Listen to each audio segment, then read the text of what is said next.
social programs, to our efforts to downstream our natural resources, to our efforts to reach self-sufficiency in food and energy.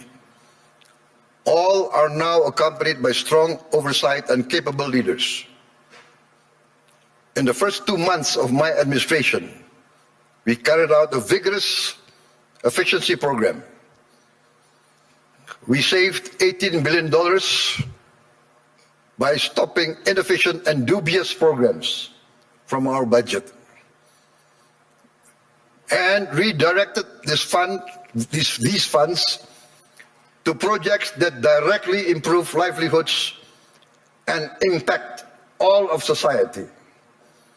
As a result, on January 6, 2025, we started our free nutritious meals program for pregnant and lactating mothers, infants, and all Indonesian children. On our first day, we started with 190 kitchens, serving 570,000 people per day. 570,000 meals per day.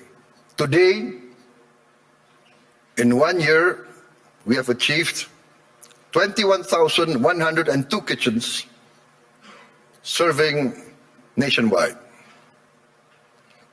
As of last night, we are producing 59.8 million meals for 59.8 million children, mothers, and elderly living alone.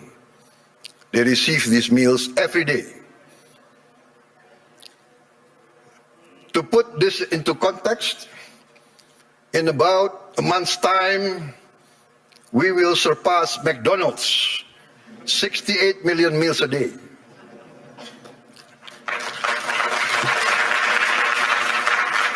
We started in January of last year. This year, we aim to serve 82.9 million meals a day. All children of Indonesia, from the womb of their mother up until they reach 18 years of age, benefit from this program. For pregnant and lactating mothers, we deliver the meal daily to their home. This is also delivered to their homes for the elderly living alone. To put this in the context I mentioned, I think McDonald's started their first kitchen in 1940. To reach 68 million, it took them 55 decades more. We will reach 82.9, I hope, by the end of December 2026. But my people say, no, sir, we will reach 82.9 before December. So hopefully we will achieve this. In addition to strengthening our children, our free meals strengthens our economy. More than 61,000 micro, small, and medium enterprises and cooperatives are now a part of this supply chain. We are creating more than 600,000 jobs just at the kitchens. At its peak, we are optimistic it will reach 1.5 million direct jobs with vendors, with suppliers. There will be another more than 1 million livelihoods embraced and improved. This is why I'm convinced that our growth will reach impressive numbers. Our social policies must expand productivity and produce growth. Today, 70 million Indonesians receive free medical checkup, and they will receive free medical checkup once a year for the rest of their lives. And this will increase to all the children and the adults of Indonesia. We are providing free medical checkup to all citizens of Indonesia. This is not a populist program. This is a rational program to save money. By detecting illness, disease at an early stage, we will save much more in the long term in treatment. This actually is a productivity improvement program. My experts say that in the long run, we will save many, many billions of US dollars. Last year, for instance, we renovated 16,140 schools. We equipped 288,000 schools, each with one 75-inch interactive flat panels as part of our digitalization of our education program.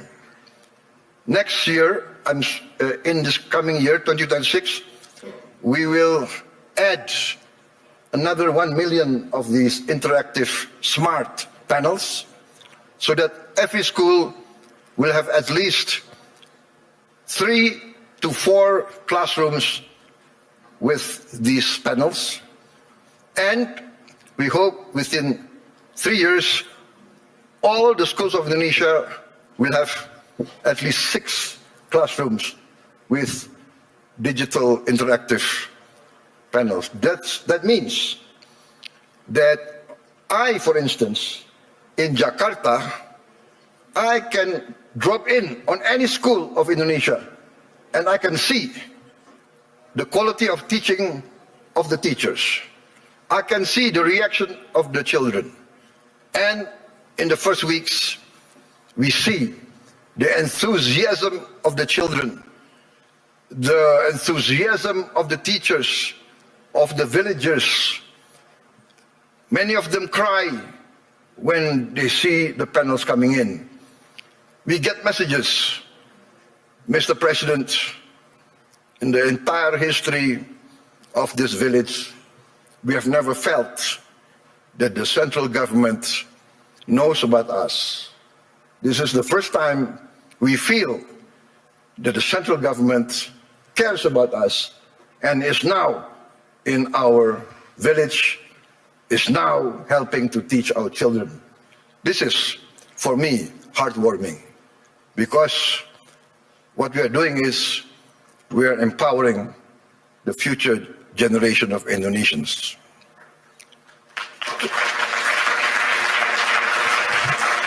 Why does this matter to global investors gathering here at the World Economic Forum? Because I am of the conviction that human capital determines long-term growth, long-term returns. Human development, human resources is the key to a thriving and successful nation. Lack of education is the path towards failed states. No country can hope to be stable and prosper if its people are illiterate, if its people are not able to keep up with modern science and technology. In addition, this year we will increase the renovation. I'm determined to modernize and renovate 60,000 schools. I'm also building 1,000 schools, what I call integrated, comprehensive schools with modern facilities, with modern laboratories, 1,000. I have already, 500, but I've already built 160 schools, boarding schools for the very poor. So this is maybe unique, because usually the children of the upper class, the children of the wealthy, go to boarding school. But I now make boarding schools for the very poor. Their only condition for entering the school is they must come from the bottom deciles of our society. Those who are very poor, I'm taking their children. I want to cut the chain of poverty. Usually in countries like my countries of the global south, countries of the third world, countries coming out of hundreds of years of colonialism, usually the son of a poor peasant will be a poor peasant. The son of a garbage collector will be a garbage collector. The son of a street hawker will be a street hawker. The son of a day laborer in the harbor will also be a day laborer in the harbor. This is what we call in the global south the circle of poverty. I'm determined to break the circle. I'm determined that the son of the poorest should not be poor. They must be given equal opportunity. And that's why I've already built 166, and I will build total 500 of these boarding schools. And another 500 not boarding schools, but centers of excellence to boost the other children who are brighter. Also, I've started 20 new boarding schools for the academically gifted.